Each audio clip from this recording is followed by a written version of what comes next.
Hello मेरे प्यारे बच्चों, आज हम कवर करने वाले हैं रिएक्शन विद मेटल्स। चलिए फर्स्ट रिएक्शन स्टार्ट करते हैं। वुड्स रिएक्शन, ये 11th स्टैंडर्ड में भी आप कवर कर चुके हैं। डिटेल डिस्कशन करते हैं हम यहाँ पे वुड्स रिएक्शन पे।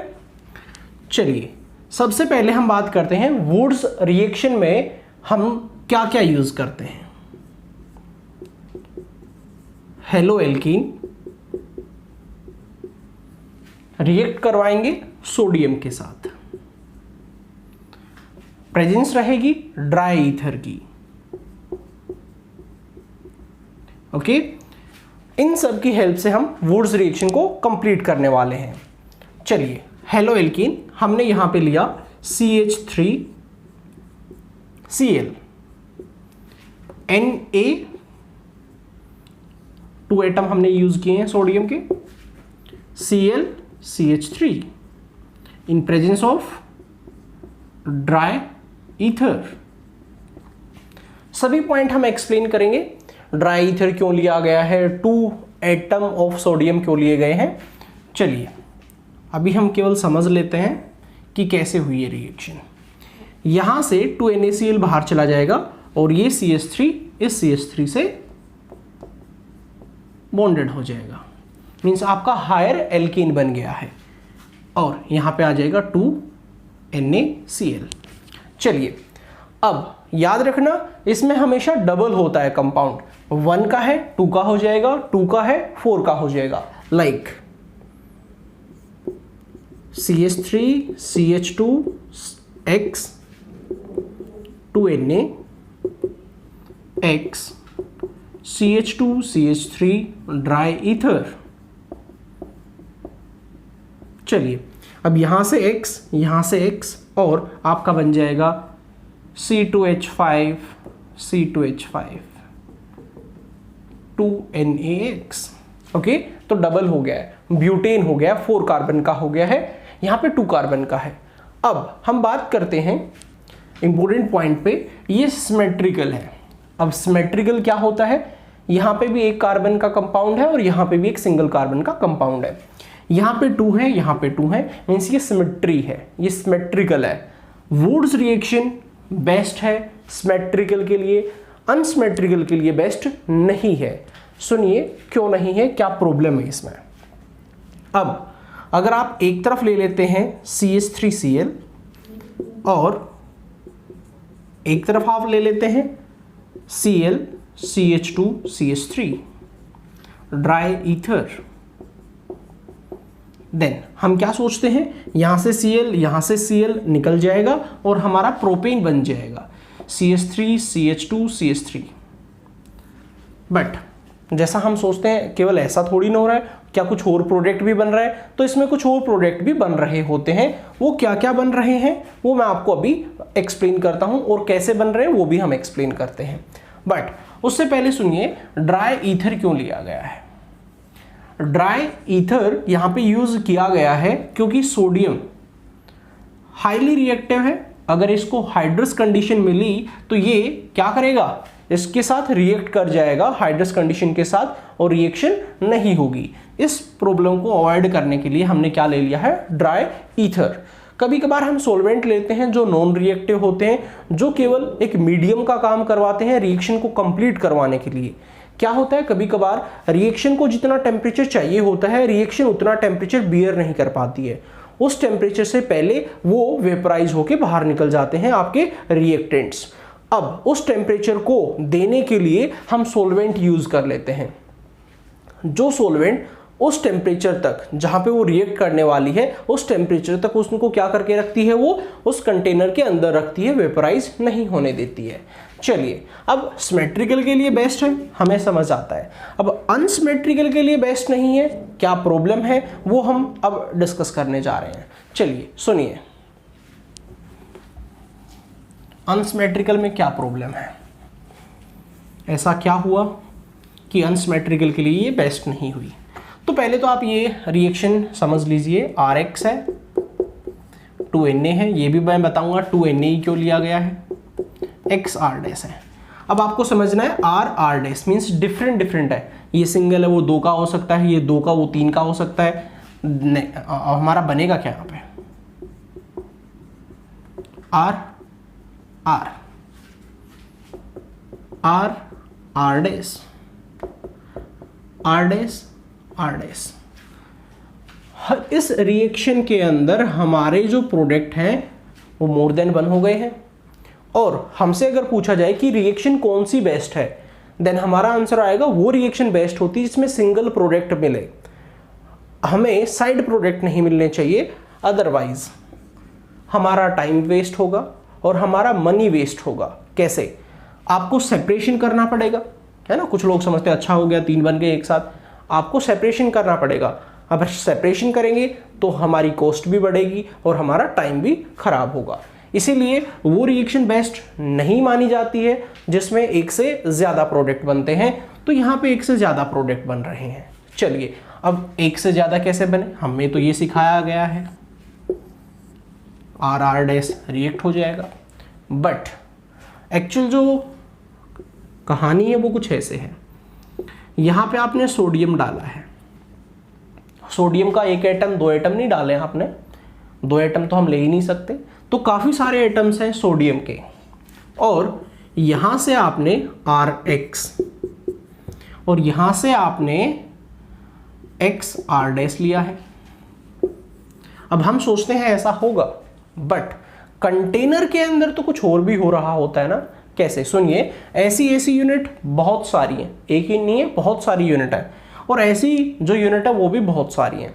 अब सोडियम को ये थोड़ी ना है कि यहाँ से और यहाँ से एक एक यूनिट उठाएगा, सोडियम को तो 2 यूनिट चाहिए, वो किसी की भी ले सकता है।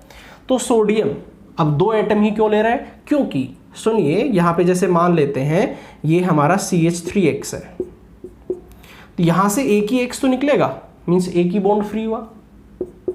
अब Na एक X को ले सकता है। अब इधर से जो हमारा है कंपाउंड वो कुछ ऐसा मान लेते हैं हम, 2 कार्बन का, ओके, अनसिमेट्रिकल हो गया, ये 2 कार्बन का, ये 1 कार्बन का, यहां से ये X को ले लेगा। अब केवल 2 ही क्यों लिए, क्योंकि यहाँ पे भी एक बॉन्ड फ्री है, यहाँ पे भी एक बॉन्ड फ्री है। अगर 3 सोडियम एटम ले लेंगे तो फिर कंपाउंड कैसे बनेगा, 2 कार्बन एटम ही तो जुड़ सकते हैं क्योंकि एक एक वैलेंसी फ्री है। 3 ले लेंगे तो 3 को ऐसे थोड़ी ना जोड़ देंगे, कुछ ऐसे, यहाँ पे बॉन्ड तो एक फ्री इधर है एक फ्री इधर है, तो ऐसा नहीं होगा, ये बॉन्ड इससे जुड़ेगा, तो आपको 2 ही एटम लेने हैं यहाँ पे।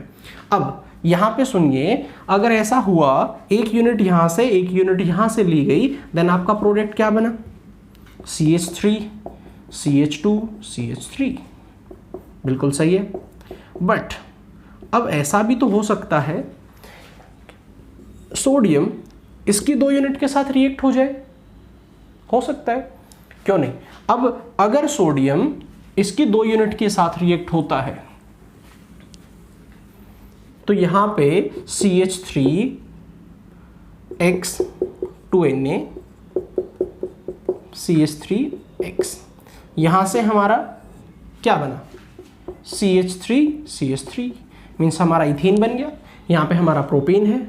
मे भी ऐसा हो सकता है कि इसकी 2 यूनिट उठा ली जाए, पॉसिबिलिटी तो हम देखेंगे ना, और ये सभी रिएक्शन होती हैं, केवल पॉसिबिलिटी नहीं है, सभी रिएक्शन होती हैं। ऐसा भी हो सकता है यहाँ पे 2 यूनिट हमने किसकी ले ली, इथेन, इथाइल हैलाइड। अब यहाँ पे क्या हुआ, ब्यूटेन बना हमारा, ओके। तो यहाँ पे हमारा बन गया CH3 CH2 CH2 CH3, यहाँ पे हमारा ब्यूटेन आ गया है, बस 2NaX। अब इस रिएक्शन में हमारे एक से ज़्यादा प्रोडक्ट हैं, हमारा इथेन बन रहा है, प्रोपेन बन रहा है, ब्यूटेन बन रहा है, ओके। तो ऐसा नहीं होता कि एक एक यूनिट लेगा, वो कोई भी 2 यूनिट ले सकता है, वो सेम भी ले सकता है।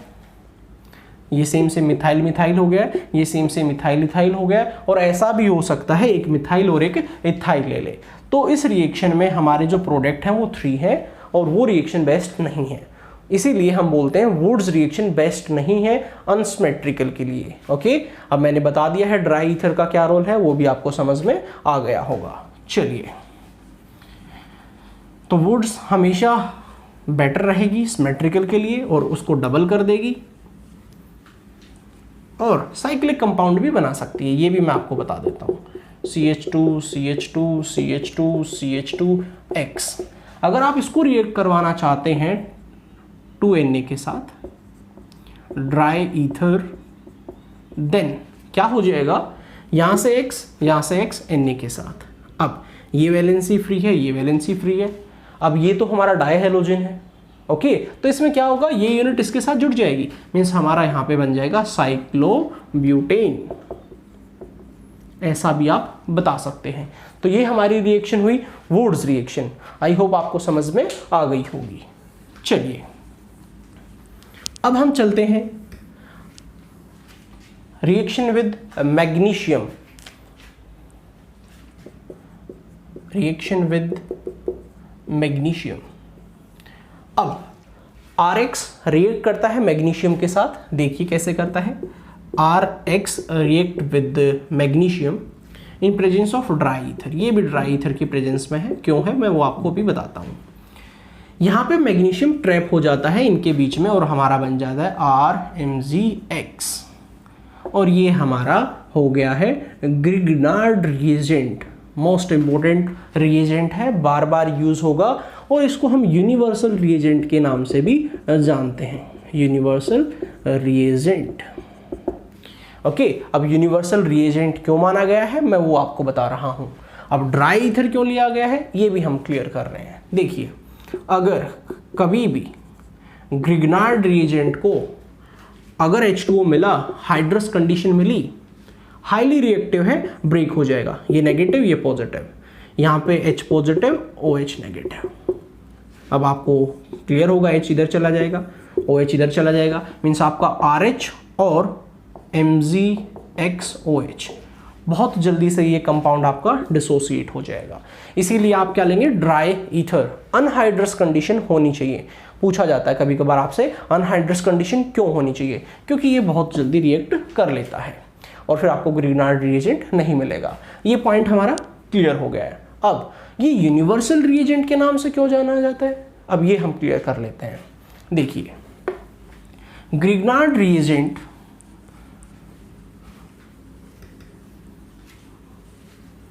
के अंदर सबसे पहले हम समझते हैं कि ये डिसोसिएट कहाँ से होता है, ये ब्रेक कहाँ से होता है। ये यहाँ पे कार्बन का पार्ट है और कार्बन कभी भी आयनिक कंपाउंड नहीं बना सकता। यहाँ पे हमारा है आयनिक, प्योर आयनिक है। अब अगर आपसे पूछा जाए कोवेलेंट और आयोनिक में कौन ज़्यादा स्ट्रॉन्ग है, देन हमारा आंसर आएगा आयोनिक बॉन्ड हमारा ज़्यादा स्ट्रॉन्ग है। अब यहाँ पे ये प्योर आयनिक है, यहाँ पे ये प्योर आयनिक नहीं है।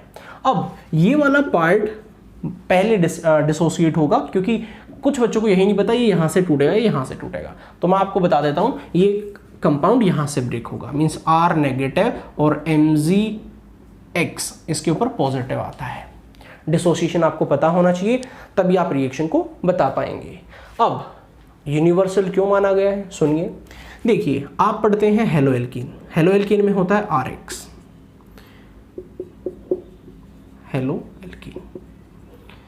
अब एक बात बताइए, यहाँ पे हमेशा नेगेटिव आएगा, यहाँ पे हमेशा पॉजिटिव आएगा, क्योंकि हेलोजन की नेगेटिविटी ज़्यादा है। अब इसके बाद एल्कोहल पढ़ते हैं। अब ऑक्सीजन की नेगेटिविटी भी ज़्यादा है, कार्बन से पॉजिटिव आया, एल्कोहल में भी R पे क्या आ गया, पॉजिटिव। एल्डिहाइड अगर आप पढ़ते हैं तो हमें पता है एल्डिहाइड क्या होता है, RCHO। अब इस केस में भी क्या आ गया है, पॉजिटिव। कीटोन अगर आप पढ़ते हैं तो कीटोन में भी हमारा क्या आया, पॉजिटिव। कार्बोक्सिलिक के केस में भी यहाँ पे पॉजिटिव है। और लास्ट चैप्टर जो आपका है वो है अमीन। अब यहाँ पे भी ये नेगेटिव, ये पॉजिटिव, मीन्स जो हमारी ऑर्गेनिक केमिस्ट्री है उसमें सभी फंक्शन की नेगेटिविटी कार्बन से ज़्यादा हो रही है, तो कार्बन पे क्या आ रहा है, पॉजिटिव चार्ज। अब अगर हमें कार्बन एज ए न्यूक्लियोफाइल चाहिए, उस पर नेगेटिव चार्ज चाहिए, तो प्रॉब्लम हो रही है, फंक्शन में आ ही नहीं रहा है। तो ग्रिग्नार्ड रिएजेंट क्या करता है, हमें as a nucleophile R negative दे देता है। ओके एक तो ये हमारा इसमें इंपॉर्टेंट पॉइंट है। नेक्स्ट जो इंपॉर्टेंट पॉइंट है वो क्या है वो सुनिए, ये हमें कोई भी नंबर ऑफ कार्बन दे सकता है। यहाँ पे एक कार्बन हो सकता है, 2 हो सकते हैं, ये 3 हो सकते हैं, या उससे ज़्यादा हो सकते हैं। ठीक है, तो यहाँ पे नंबर ऑफ कार्बन 1 2 3 100 1000 कुछ भी हमारे हो सकते हैं, इसीलिए ये यूनिवर्सल रिएजेंट के नाम से जाना जाता है। काफ़ी इंपॉर्टेंट है, लगभग सभी चैप्टर में हम ग्रिग्नार्ड रिएजेंट को जरूर पढ़ेंगे। ओके, तो ग्रिग्नार्ड रिएजेंट का काफ़ी रोल है। अब ग्रिग्नार्ड रिएजेंट बनाते टाइम हमें एक चीज़ और देखनी है, मैग्नीशियम तो हम ले ही रहे हैं, यहाँ पे जो RX है, RX क्या रहेगा, RX क्लोरीन, ब्रोमीन, आयोडीन ये हो सकते हैं। अब यहाँ पे तब ग्रिग्नार्ड रिएजेंट बनता है तो इसकी रिएक्टिविटी हमसे पूछ ली जाती है, रिएक्टिविटी क्या है, किसकी ज़्यादा है। तो सुनिए, यहाँ पे Mg का तो कोई रोल नहीं है, ये तो सेम है हमारा। RX में हम RF, RCl, RBr, RI। अब हमसे पूछा गया रिएक्टिविटी किसकी ज़्यादा है, देन हम आंसर करेंगे RI की ज़्यादा है। अब RI की ज़्यादा क्यों है, देखिए RI का जो बॉन्ड है वो क्या है, वीक है। Mg इजीली इसमें क्या कर सकता है, ट्रैप कर सकता है और क्या बना सकता है, RMgI। ओके, तो ये प्रॉब्लम भी आपसे पूछी जा सकती है। आई होप आपको रिएक्शन विद मेटल क्लियर हो गया होगा। Okay, thank you.